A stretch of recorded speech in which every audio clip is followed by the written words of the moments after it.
अस्सलाम वालेकुम व्यूअर्स। आज की वीडियो बहुत ख़ास है, जिसे देखकर आप सोचने पर मजबूर हो जाएंगे कि अपनी दुनिया संवारने की हमने क्या कीमत अदा कर रखी है। वीडियो एंड तक लाजमी देखिएगा। अफ्रीका के एक मुल्क में एक शख्स हाफ़िज़ कुरान और आलिम शरीयत किसी मस्जिद में इमाम मुकर्रर हुआ। लोग इस आलिम का बहुत एहतराम करते थे और हर शख्स चाहता था कि इस आलिम को अपने घर दावत पर बुलाए। एक मुक्तदी ने रमज़ान मुबारक में उनको इफ्तार के लिए अपने घर बुलाया। आलिम दीन ने दावत कबूल की और इफ्तार के वक्त इस मुक्तदी के घर पहुँचे और वहाँ इनका बहुत शानदार इस्तकबाल किया गया। इफ्तार के बाद आलिम दीन ने मेज़बान के हक़ में दुआ की और वापस चले गए।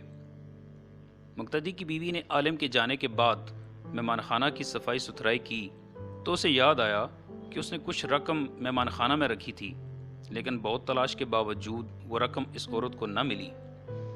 उसने अपने शोहर से पूछा कि क्या तुमने वो रकम ली है? शोहर ने जवाब दिया, नहीं। बीवी ने कहा कि मेहमान के अलावा कोई दूसरा फ़र्द हमारे घर नहीं आया और हमारा बच्चा दूसरे कमरे में था और झूले में रहने वाला इतना छोटा सा बच्चा चोरी नहीं कर सकता।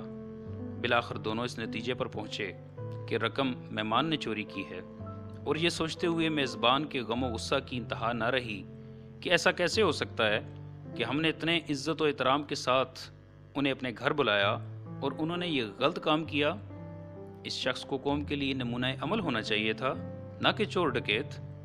गम गुस्से के बावजूद उस शख्स ने हया के मारे इस बात को छुपा लिया, लेकिन अब वो आलिम दीन से दूर दूर रहने लगा ताकि सलाम दुआ ना करनी पड़े।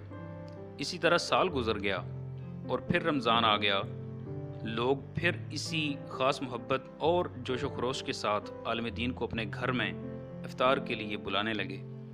उस शख्स ने अपनी बीवी से कहा कि हमें क्या करना चाहिए, मौलाना साहब को घर बुलाएं या नहीं? बीवी ने कहा बुलाना चाहिए, क्योंकि मुमकिन है मजबूरी के आलम में उन्होंने वो रकम उठाई हो। हम उन्हें माफ़ कर देते हैं ताकि अल्लाह करीम भी हमारे गुनाह माफ़ कर दे। और फिर उस शख्स ने मौलाना साहब को उसी इज़्ज़त और एहतराम के साथ अपने घर इफ्तार पर बुलाया। जब इफ्तार वगैरह से फ़ारग हो गए तो मेज़बान ने मेहमान से कहा, जनाब, आप मुतवज्जो होंगे कि साल भर से आपके साथ मेरा रवैया बदल गया है। आलिम दीन ने जवाब दिया, हाँ, लेकिन ज़्यादा मसरूफियत की वजह से मैं तुमसे इसकी वजह मालूम ना कर सका। मेज़बान ने कहा, किबला, मेरा एक सवाल है और मुझे उम्मीद है कि आप इसका वाज़ेह जवाब देंगे। पिछले साल रमज़ान मुबारक में मेरी बीवी ने मेहमान खाना में कुछ रकम रखी थी और फिर वो रकम उठाना भूल गई, और आपके जाने के बाद ढूंढने के बावजूद वो रकम हमें नहीं मिली। क्या रकम आपने ली थी? आलिम दीन ने कहा, हाँ, मैंने ली थी।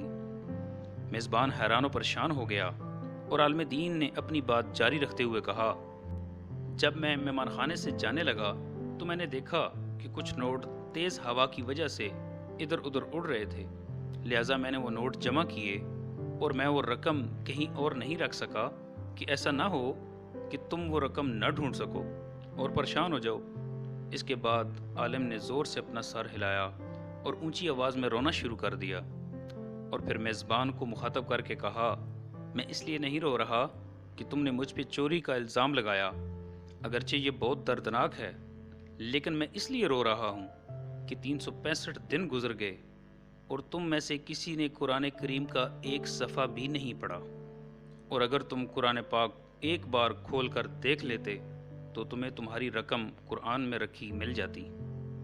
ये सुनकर मेज़बान तेज़ी से उठा और कुरान मजीद उठा लाया, जल्दी से इसे खोला और इसकी मुकम्मल रकम कुरान मजीद में रखी नज़र आ रही थी, और वो शर्म के मारे पानी पानी हो रहा था। व्यूअर्स, ये हाल है आज हम मुसलमानों का कि 7 साल भर कुरान पाक नहीं खोलते और ना ही इसके तर्जुमा पर गौर करके हिदायत हासिल करते हैं, बल्कि अपने आप को सच्चा और हकीकी मुसलमान समझते हैं। व्यूअर्स, मेरी दुआ है कि अल्लाह रब्बुल इज़्ज़त मुझे और आपको कुरान पाक पढ़ने, समझने और उस पर अमल करने की तौफीक अता फ़रमाए। अगर मेरी ये वीडियो आपको पसंद आई तो इसको लाइक और शेयर लाजमी करें। मेरे चैनल को सब्सक्राइब करके बेल आइकन लाजमी प्रेस कर दें ताकि मेरी वीडियो का नोटिफिकेशन आपको बर वक्त मिल सके। आपका बहुत बहुत शुक्रिया।